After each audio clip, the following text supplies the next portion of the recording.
Two men have attempted to sue Universal Studios for $5 million over a woman who was in the movie. Now, this sounds absolutely ridiculous, right? Well, the story has some depth to it, and the attempts to sue Universal for $5 million might be justified. So let me tell you all about it. In 2022, Yesterday was released in theaters and on digital platforms like Amazon Prime and YouTube. So when Yesterday was marketed with her face plastered all over the posters and on trailers, people went to watch it thinking they'd see a rising star in action, only to find out that she isn't even in the movie. Their lawyer, Matthew C. Finkel, argued that movie trailers are considered commercial speech, which is governed by truth and advertising laws. It was a pretty solid case, too. Judge Stephen Wilson granted the men permission to amend their original complaint, which opened the door to suing the studio for allegedly misleading audiences. Fink argued that Universal made a series of false statements when they included footage of Ana de Armas in the trailers, despite knowing that she wouldn't be in the movie after all. Movie trailers don't usually reflect the final cut. They're often heavily edited and focus on action or drama to sell the film, sometimes even distorting the movie's overall tone. Well, a movie trailer is like a movie poster. It's not fair for directors to edit out entire characters and storylines from the final cut, then add them back in for the trailer to mislead audiences. It's a piece of marketing material used to generate interest and entice potential viewers to watch the movie. And you can't sue for false advertising if you saw the movie twice. You know what you're getting yourself into? I just think that at this point we should all know that they do. Once a movie has been released and you hear some reviews about what's actually in the film, you should probably avoid watching the trailer. If you don't want any spoilers, it's your own fault if you decide to ignore those warnings and then complain that the movie wasn't like the trailer. He also called the allegations too speculative and implausible to meet the burden of proof required to succeed in a false advertising lawsuit. It's sort of like going to McDonald's and complaining that your burger was cold when you know damn well that you left the lid off and didn't microwave it. As a result, the judge dismissed the case in its entirety and refused to allow the plaintiffs to amend their complaint again. This means that the case cannot proceed to trial, and Universal Studios has been cleared of any wrongdoing. The inclusion of an actor in the trailer does not necessarily mean that they have a significant role in the movie. The cost and time involved in pursuing an appeal may not be worth the potential payout. Do you think that movie trailers should be held to a higher standard, or do you think that this was just a frivolous lawsuit that should have never made it to court? Let me know in the comments below. Plus, it could set a bad precedent for future lawsuits against movie studios. They are simply marketing tools designed to entice potential viewers to watch the movie. It essentially says that once a customer has watched a movie, they cannot hold the studio accountable for any misleading trailers. It sucks that Ana de Armas was cut from the movie, and that Universal used her likeness in the trailer to attract viewers. But the lawsuit was not based on solid ground, especially considering that de Armas isn't exactly a household name. Sure, she's a good actress, and she deserves better than to be cut from a movie and not receive proper credit for her work. But let's not kid ourselves. We all knew that she was going to be bigger than Yesterday.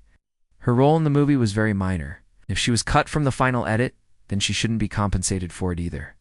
It doesn't matter how big her role was in the marketing materials.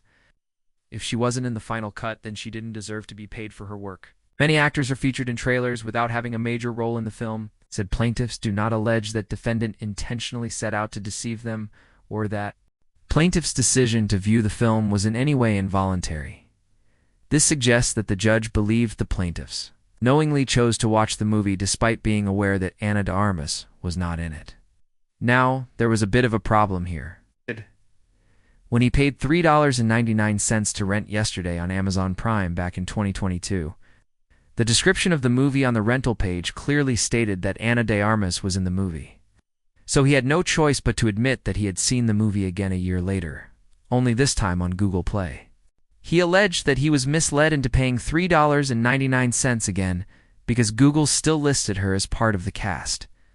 He also suggested that the company could be hiding behind the First Amendment by saying that the trailer is a form of artistic expression. But he added that the fact that the studio knowingly misled consumers to make a buck qualifies this as illegal conduct. It's not protected speech. Now, this isn't a case of her having a small role that they failed to mention in the trailers or anything like that. She was completely cut from the movie. Now in the UK, Yesterday is a romantic comedy starring Julia Roberts and Billie Eilish's brother Phineas. Cohen stated that audiences were confused about the relationship between Jack Malek, played by Himesh Patel, and the American girl that he meets in Liverpool. He also said that test audiences thought the romance was cute, but didn't seem to care about it. So it was decided that her character would be cut from the film entirely, even though she had filmed all of her lines and scenes. However, in North America, the movie stars Julia Roberts and the very beautiful Ana de Armas, apparently. Universal kept the footage of her in the trailers to market the movie, even though she doesn't appear in the final cut at all. So when Peter Michael Rocha and Connor Wolf watched the movie after seeing the trailers, they were understandably pretty pissed off. Who shot to fame with the Netflix film Knives Out, and is currently making waves with her portrayal of Marilyn Monroe in the movie Blonde. Now, while Ana de Armas is a fantastic actress, this was before she started getting leading roles in movies. The movie's director, Danny Cohen, said that she was removed from the final cut after test screenings, where audience members didn't understand the connection between her character and the plot. It gets even weirder, too. So what did these two guys do? They teamed up to file a class action lawsuit against Universal Studios, seeking $5 million in compensation. They filed the lawsuit in California, where the movie was produced, and alleged that the false advertising violated consumer protection laws. This was a huge deal because, if true, this could set a legal precedent that would force studios to be more honest in their marketing of films. But there was one small problem with the case. To be clear, it was a huge problem. But let me explain. After filing the initial complaint, Wolf decided to rent the movie again in 2023. This time he rented it on Google Play. And this is where things got really dumb. Now you might be wondering why this is a problem. So in essence, the plaintiff's case was built on the premise that movie trailers do not represent the final cut. And I agree, they shouldn't. But the reason this case ultimately failed isn't because it wasn't valid. It's because Wolf rewatched the movie again after filing the lawsuit. Now don't get me wrong, I'm not saying that trailers should be able to lie to us. But maybe that's just me. Now, let's talk about the dismissal of the lawsuit. In his 13-page ruling, Judge Stephen Wilson stated that the plaintiffs suffered no damages as a result of the trailer. The judge added, a movie trailer is an advertisement, not a binding contract, and courts generally do not enforce promises made in movie trailers. What's worse is that the judge slammed the plaintiffs for wasting the court's time on a frivolous lawsuit. However, this ruling sets a worrying precedent for future lawsuits against movie studios. Now, I understand that the whole thing is incredibly frustrating.